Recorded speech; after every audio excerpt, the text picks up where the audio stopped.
Hello, we are back with more news on why Xinyan and ZHONGLI are gonna be extremely broken for Abyss. Stay tuned and watch after this next commercial.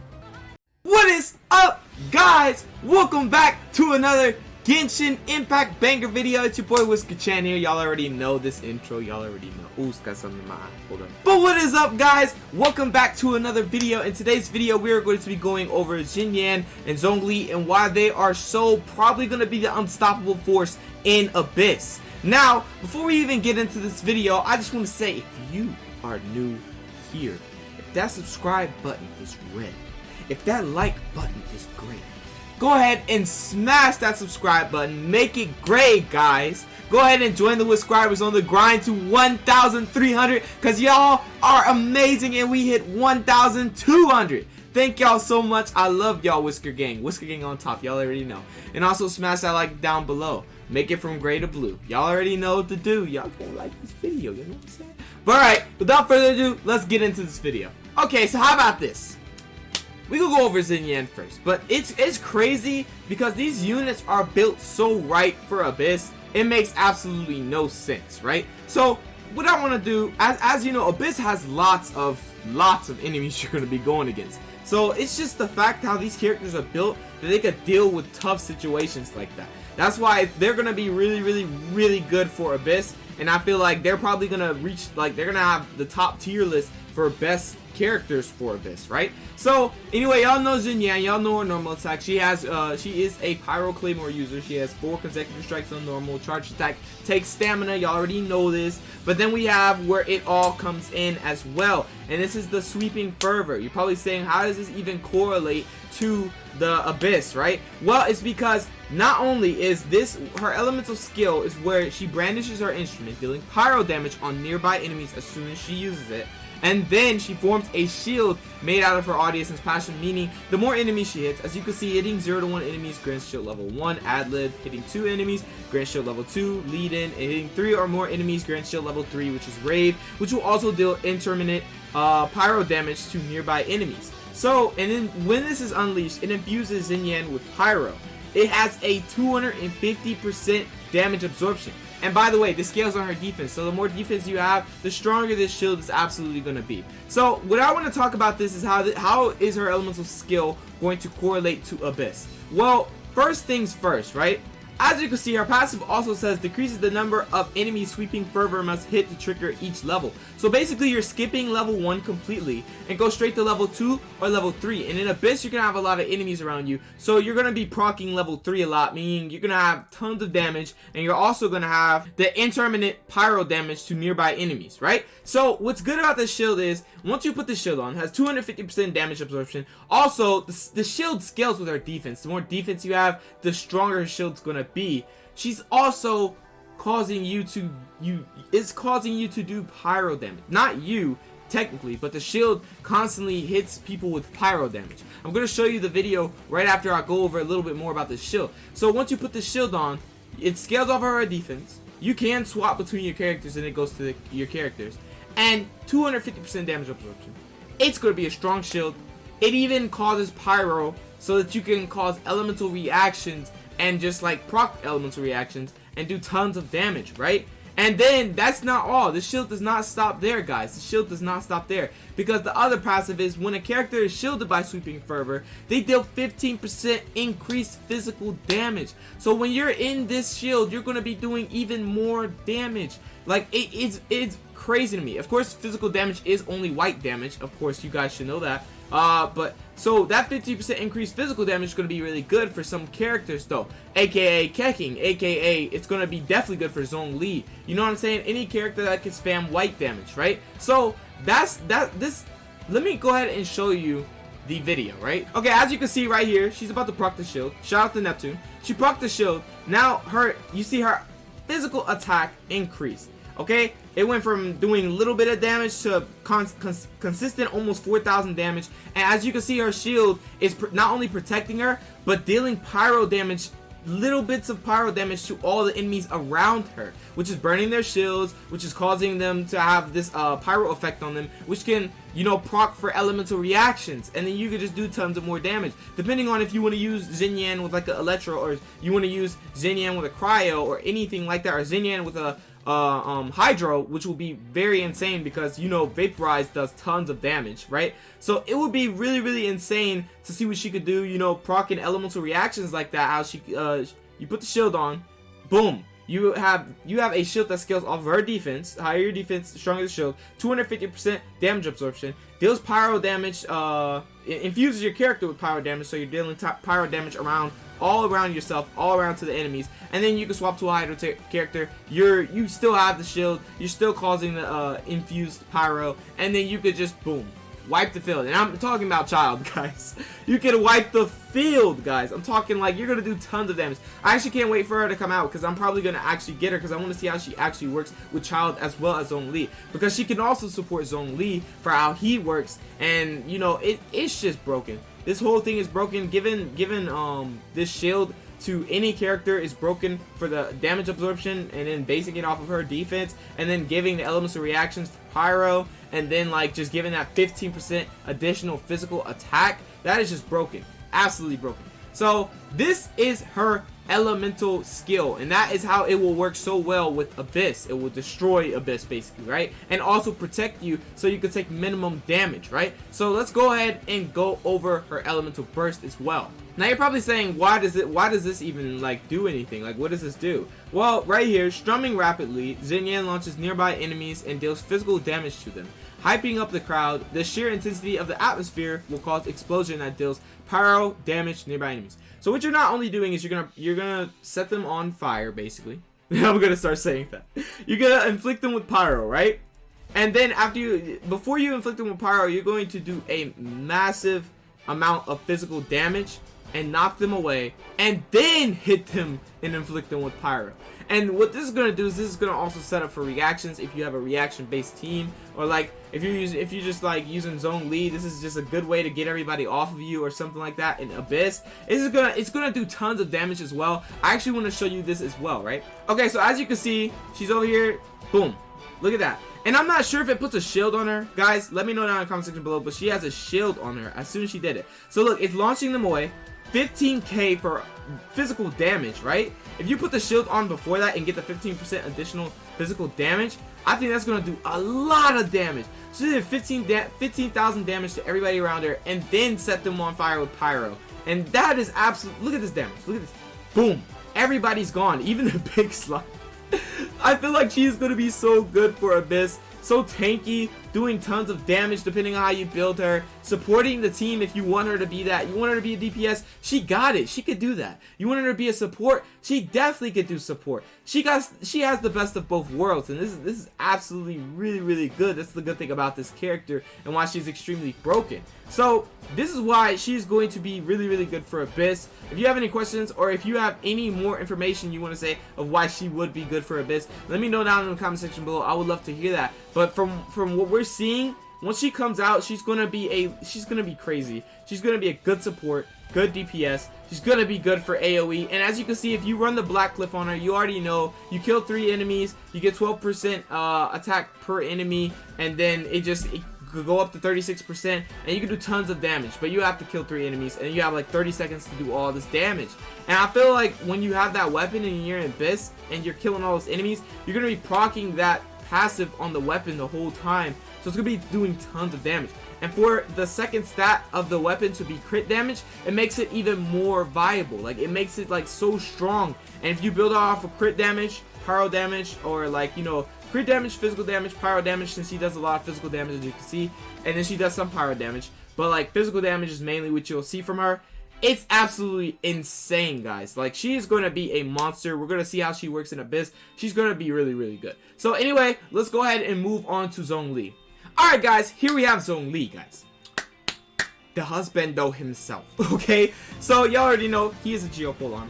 He is the most anticipated to be one of the most OP characters in the game. He is really OP. He's like, his multipliers are insane. And so I just want to talk a little bit about him, and also why he's going to be absolutely broken is going to be insane for Abyss for sure, right? So first things first, Geo characters deal tons of damage. That is without doubt. And I just want to talk about, he has, you know, normal attacks, 6 consecutive spear strikes. Charge attack does take some stamina, but he basically goes under the ground and causes stone spears to fall along his path. That's what Rex Lapis can do, guys. And if you didn't know, yes, Zhongli is Rex Lapis. Okay, anyway, we have Dominus Lapidus, right? That is a tongue twister for me. You can press this, right?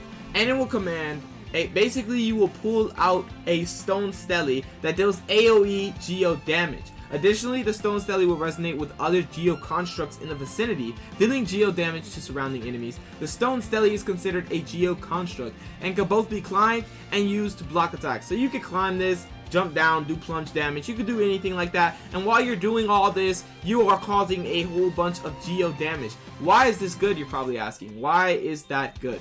Well, as you know, if you cause Geo damage to any other element, say for example it's a water slime or a pyro slime, you're going to cause that Geo damage, then they're going to drop a crystal. You're going to pick that crystal up and get some shield. Once you pick up that shield, of course, everybody's probably going to run the 4-piece retracing bolide set on him, because that is probably the most safest choice, I want to say, the most comfortable choice, and the actually best choice probably out of all the choices that I put in the video of all his builds, right? So if you want to watch that video about all his builds, I'm going to link it at the end of this video, or it's going to be somewhere at the beginning between the 1 to 3 minute mark, so you can look for that. Definitely watch that video if you want to know how to build your Zhongli. There are multiple options you can do depending on your playstyle, but for sure 4-piece retracing bolide is the safest and most comfortable option for everybody. If you have the 4-piece retracing bolide, right, you will have increased shield strength for 35%, and then if you have the 4-piece set, once you put on a shield, or once you gain a shield like crystallize, aka crystallize, you will gain a normal attack and charge attack 40% additional attack to those, right? To normal and charge attack, you have 40% additional attack, which will make him even more strong. And also the good thing about this is maybe you won't cause crystallize, or maybe you won't pick up the crystal, or you know, just you're gonna pick up the crystal, but just putting out an example, because once you hold his elemental skill, he's gonna cause nearby Geo energy to explode. Meaning, if they have a Geo shield, it's exploding. That's it. It takes one smack, literally. As y'all, I'm pretty sure everybody's seen the video where he literally holds his elemental skill, does this, and then all the rocks break around him in like one hit. Like, unlike using a Claymore user where you have to use like 20 hits or something like that, right? So he makes all the Geo energy explode, causing the following effects. This will create a Shield of Jade for him. The shield's damage absorption is based off of Zhongli's max HP. The more HP you have, stronger your shield is. So if you can get if you can get HP on your substats on all of your, you want to get max HP, you want to get as much HP as possible. So make sure you get HP on all of your substats on all your artifacts if you possibly can.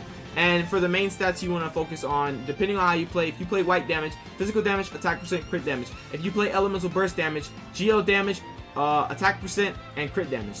That is the only way you should go, right? So, also, it absorbs Geo damage 250% more effectively. This causes Geo damage. And if there are any nearby targets with Geo Element, it will drain a large amount of Geo Element from a maximum of 2 such targets. This effect does not cause damage, of course, right? So let's go ahead and go and check these out to show you exactly what they look like and what they can do. Let's just analyze the gameplay, right? So first we have his elemental skill where you press it. As you can see, the stone stele came out of the floor. And look, it's dealing consistent Geo damage. So it's like going a little, you know, force field like that. I'm sorry if you hear my dog barking. And boom, do you see the crystals that drop? You have the 4-piece retracing bolide set. You're going to get that normal and charged attack plus 40% additional damage. And if you have Xinyan on your team, you put a shield on with her as well. You get the 15% increased physical damage. And you're just going to be doing a lot of white damage, a ton of white damage. And the good thing about this is you're going to be shielded. You're going to be doing that Geo damage, and you can just consistently get shields and consistently get shields. And the shields are going to be extremely strong because well, his Jade shield in particular is based off his HP, but a crystallized shield is just a shield you pick off with the Chasing Bolide set, and then you get the 35% increased shield strength, as well as once you're in this shield, you get the 40% increased normal and charged attack, right? So this is really, really good. This is going to be good for Abyss. As you can see, it's just causing a lot of reactions for crystallized, dropping those little shield fragments and keeping you in a shield constantly to keep you protected from enemies and to keep you doing this extra damage if you have the 4-piece retracing bolide set on him. Also, another thing to note is that when you are in his Jade Shield, when you hold to put on his Jade Shield, not only is that based off his HP, it's gonna be based off his HP, right? So the higher HP, the stronger the shield's gonna be. But also he has a passive that when the Jade Shield takes damage, each time it takes damage, it will fortify. And fortify means the character will have a 5% increased shield strength. It can stack up to 5 times, which means a max of 25%. So you're getting a 25% increased shield strength, plus a 35% increased shield strength, plus 2 shields. You're gonna have the Jade Shield as well as a crystallized shield that drops from an element that is getting an elemental reaction from Geo. So you're gonna be extremely tanky, have tons, and I mean tons of shield, especially if you have Xinyan on your team and you base her off of defense for a support. You give her a lot of defense for support shield, and you put that shield on. You're basically almost not gonna take damage in Abyss, and you're gonna be able to just like rack up those numbers because you're getting all these buffs from putting these shields on. It's not like these shields are just defending you. These shields are giving you buffs to do attacks and do tons of damage in your attacks, right? So that's why I feel like this is extremely good for Abyss. And also, let's go ahead and talk about his Elemental Burst, why that is so good for Abyss as well. It's probably actually the best thing, not the best thing, but I'm just gonna say it's the coolest thing about him. His Elemental Burst, Planet B-Fall. As you can see, he literally summons a meteor. So I knew something wasn't right. When I seen him summon that meteor, I was like, wait a minute. I was like, this guy, and then when he wasn't in the battle to help us against the little water demon that came back, I was like, wait, where's Zhongli? There he goes. He's Rex Lapis. He's just in disguise. Okay, anyway, guys, we have his Elemental Burst, Planet B-Fall. Why is this going to do tons of damage? Why is this even going to work in Abyss, right? This is why. Planet B-Fall brings down a meteor to Earth, dealing massive geo damage to opponents caught in its AoE and applying the petrification status to them. Now, I want to talk a little bit about this. I've seen a screenshot a while ago of this multiplier for his Elemental Burst up to 700%, and I think it was level 6 or 7. I think it was level 6 or 7 in talents, and it was up to 700%. So as you know, he's going to do tons of damage on his Elemental Burst. His Elemental Burst is going to smack really hard, especially if you have a support team like double Pyro, double Geo for the Elemental Resonance of 15% increased attack and 25% increased attack, and then you have Bennett and as well. I mean, you can run Bennett and then like Ningguang for the 12%, or I think it was 14.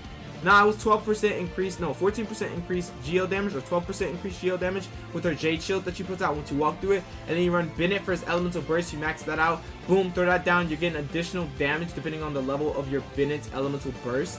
And then you have a Noble Seal Blast set on your Bennett, and then basically you're gonna destroy the field. You're gonna do tons of damage, and if you really want to run a base Elemental Burst team, like say for example he could spam his Elemental Burst something like blue, you literally, what you want to run is you could possibly run Mona, Bennett, Ningguang.